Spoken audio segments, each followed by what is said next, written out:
Well, good afternoon, ladies and gentlemen. It's an absolute pleasure to have this opportunity to share some of our case studies with you this afternoon. I think we have an interesting perspective to offer on human capital development because we're a large service company in our own right. Over the last 5 years, we've been adding about 2,000 people a year to our workforce, which is currently at just shy of 17,000. We are one of the main training providers into some of the large IOCs like BP, Shell, and Exxon. And we have the privilege to work with a number of the large NOCs around the world as well, particularly close working relationships with Petronas at the moment. You'll hear more on that over the next few days. So I want to bring out sort of two themes today. Human capital development for me is all about building competence in your workforce. And training is a means to build that competence. But ultimately then that competence needs to build your organizational capability. And the acid test is how do you apply that capability to drive performance from your assets safely and increase production, because all we're hearing is that everybody's increasing production at the moment. And we know, the investment in this industry over the next 10 years is going to run at $500–600 billion per annum. So if you don't have enough people, you don't have the right people doing the right things in the right way, that's not going to happen. So competency and speed to competency or speed to autonomy is another theme that is coming through everywhere that we operate at the moment. So if I can build on those two themes with some examples, let's see what we can do. So if I get this technology to work for me. So let's start by, what are the challenges in the industry today? How can we meet them? As I say, it's all about capability and how to apply that capability. And then how do we maximize? Actually, I don't like the phrase maximize the value of human resources. It's, Manuel, I thought the presentation was excellent, but the drivers, shareholder value or almost national value for the people in countries where NOC are prevalent, but it's all about how do you create value for your stakeholders, whether it's people in countries or shareholders or both. So I think that's a bad phrase, but I'm going to use it because I was told to use it. So what are the challenges? I attribute this to Schlumberger. They do an analysis of the petrotechnical professional world every 2 years. If it was the technician, the operator, cadre of individuals, this would look exactly the same. So what are the trends that we see in this industry? Clearly, there's the big crew change coming at us. The experience, it's very clear where I fit in this as well. Actually, I'm on that bubble on the right-hand side. Experience is walking out the door. A lot of the knowledge that is going to become more and more important as we go to assets that are much more complicated, frontier developments. That knowledge is absolutely key. At the front end, we have a lot of very young people coming into the industry, incredibly enthusiastic. We can develop competence, but what we can't develop, because it takes time, is experience. Experience, clearly. Corporate knowledge is a key part of that. So, for me, the real challenges in all of this are sheer numbers of people that we need in this industry. You see the growth profiles, you see people leaving the industry. It's just the sheer numbers of people that we need to bring into this industry is kind of scary. Learning styles. I know I have a 24-year-old son who's currently doing a PhD at one of the UK universities. He learns differently. Every night he's on the laptop, he's on Facebook. That's how people learn and they communicate. They communicate through talking to each other. That's very different to my generation. One of the other MDs in Petrofac said when he was at school it was smack learning, now it's snack learning. So we need to anticipate that instead of taking people to training, we need to bring training to the people through BlackBerries, through Facebook, through whatever. So it's quite a changing learning style. As I said, the assets are becoming ever more complicated, whether it's unconventionals, whether it's deep water. We've had the opportunity recently to develop a new workforce for Aramco for one of their fields. It's the first offshore gas field, Karen field. We trained up 35 people in 4 months, incredibly enthusiastic, very competent to do what's required. It's a high pressure, high temperature, high H2S environment. Nobody's ever experienced any aspect of that environment previously. the CEO of Aramco says, well, it's a very simple solution. Find me 2 experienced guys to go and work with this group of 35. So, maybe that is the solution, but assets are becoming very much more complicated than we've seen before.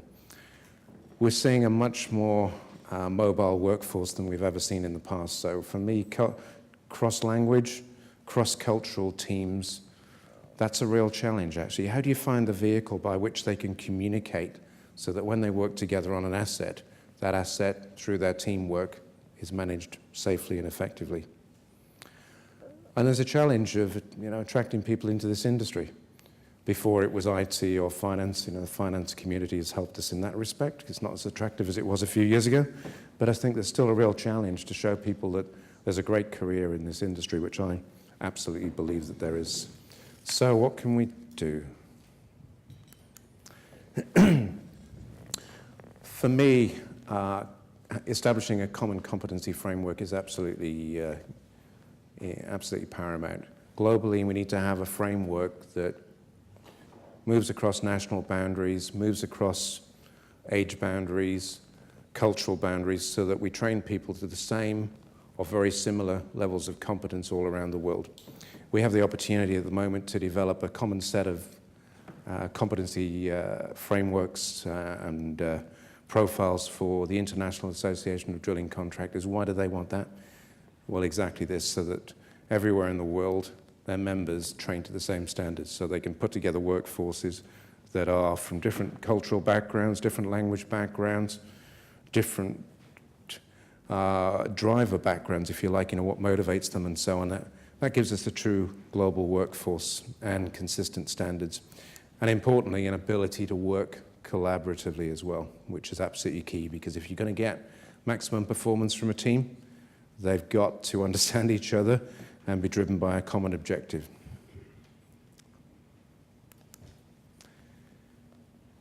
It's fine to develop competence through training or through learning, but increasingly we're seeing the need to assure that competence. People talk a lot about e-learning, and indeed e-learning, I think is fantastic. It's a great way to do underpinning knowledge, but there's absolutely no substitute for taking people into a training center where you see them doing things, or you're on an asset, you see them doing things. It's only at that point they're truly competent and experienced to do the job at hand.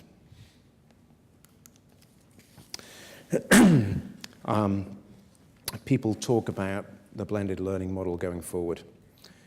We have the privilege of working with a company in the US called Raytheon, very big military contractor, 25 billion turnover. They also manage training for a lot of companies, traditionally in the military market. But they also manage all of the training for General Motors globally.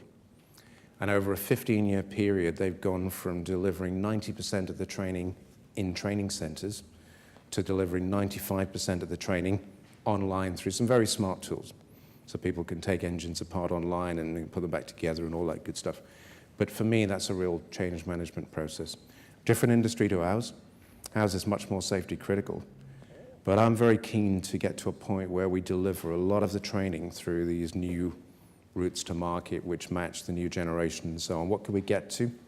I think we can get to 50%, 60%. So certainly, for me, this is a real driver for the next 10 years, really, where we can do this underpinning stuff, technical training.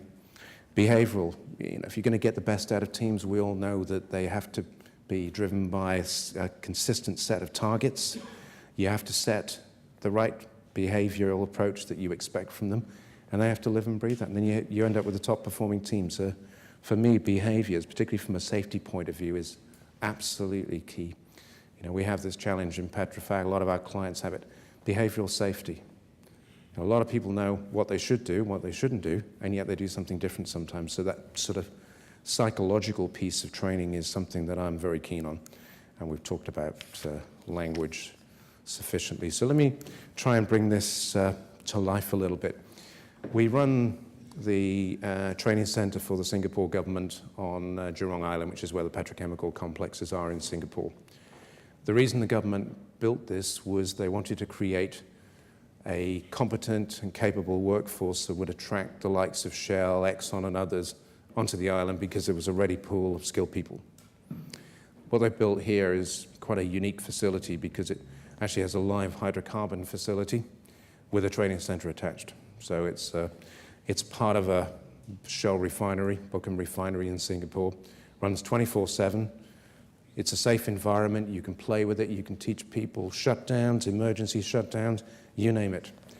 And what we found here is that, in technical colleges, you can get to a point where people understand the basics. They know how to take a pump apart, or they know how to put a pipeline system together theoretically. Here, you can actually see them doing this. And what it would take them typically 2 to 4 years to do on an asset in an uncontrolled environment often, we can get them to do in about 3 to 4 months here. We have examples of running this process for ourselves, for some of our partners, for Petronas, Pertamina, North Caspian Operating Company, where we take people and we accelerate getting them to a point where they're autonomous on assets from 2 to 4 years down to 3 to 4 months. What's the benefit of that? I mean, it's considerable. If you look at Malaysia, average engineer in Malaysia gets paid $20,000 US a year. So if you've got a workforce of, say, 2,000 and they're effective 2 years earlier, you can do the sums. It's, when you talk about the value of human capital, the accountants like that because it's very measurable. The bit that's very difficult to measure is what's the missed opportunity of not having those people competent and available to be on the assets when you need them, especially when everybody's growing at the moment, because there is a shortage of skilled labor, as we all know. If I look at the drilling area at the moment, 70,000 people short that industry right now. Nobody can get drilling rigs right now. It's very difficult.